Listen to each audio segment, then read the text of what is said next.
ॿुधी आहूं आशिक जूं इंसाफ़ त कर मौला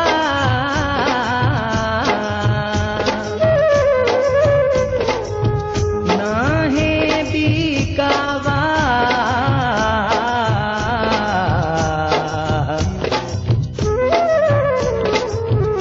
सलीम रज़ा ओढो चवे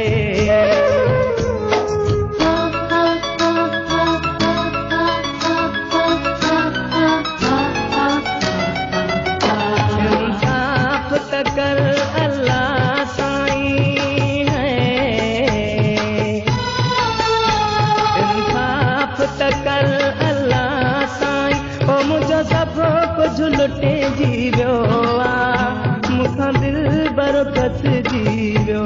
आहे इंसाफ़ त कर अल्लाह साईं मुंहिंजो सभु कुझु लुटे जी वियो आहे मुखां दिल बरकत जी वियो आहे इंसाफ़ त कर अल्लाह साईं है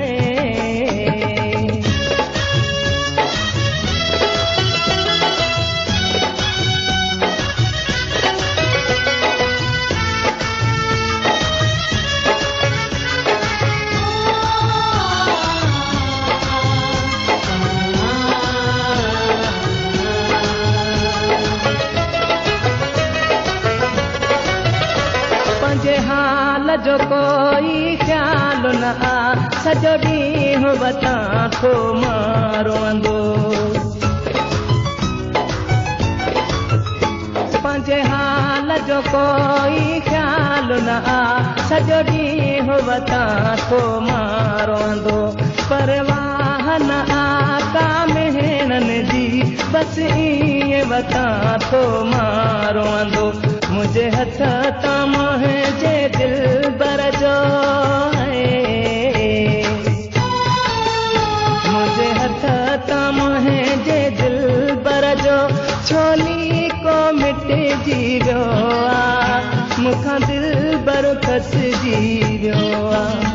इंसाफ़ त कर अल्लाह साईं है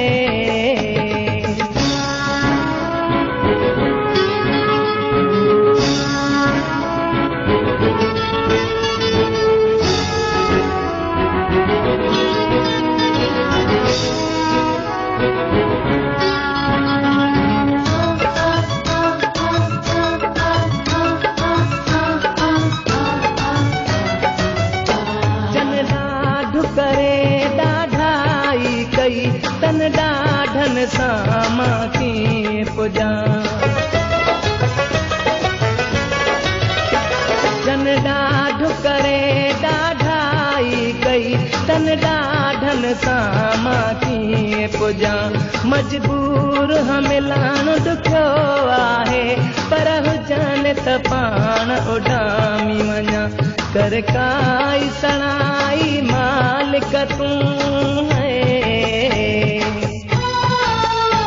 कर काई सणाई मालिक तूं न त आसरो घटिजी वियो आहे मुखां दिल बरकत जी वियो आहे इंसाफ़ त कर अल्लाह साईं है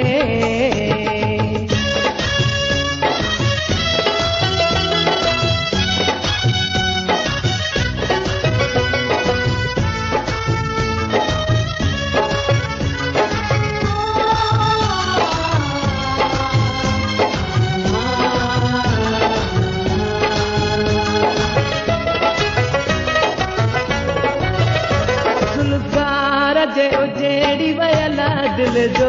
सुख चैन बराए दे मौला ज़ुल्फ़कार जे उजेड़ी वयल दिल जो सुख चैन बराए दे मौला नुक़सान कयो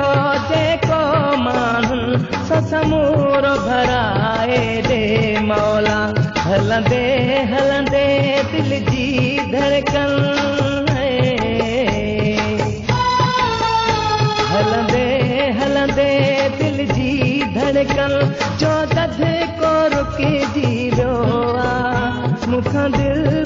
फसिजी वियो आहे। इंसाफ़ त कर अल्लाह साईं है, इंसाफ़ त कर अल्लाह साईं। मुंहिंजो सभु कुझु लुटिजी वियो आहे, मूंखां दिलि भर फसिजी वियो आहे। इंसाफ़ त कर अल्लाह साईं, ओ मुंहिंजो सभु कुझु लुटिजी वियो आहे, मूंखां दिलि भर फसिजी वियो आहे।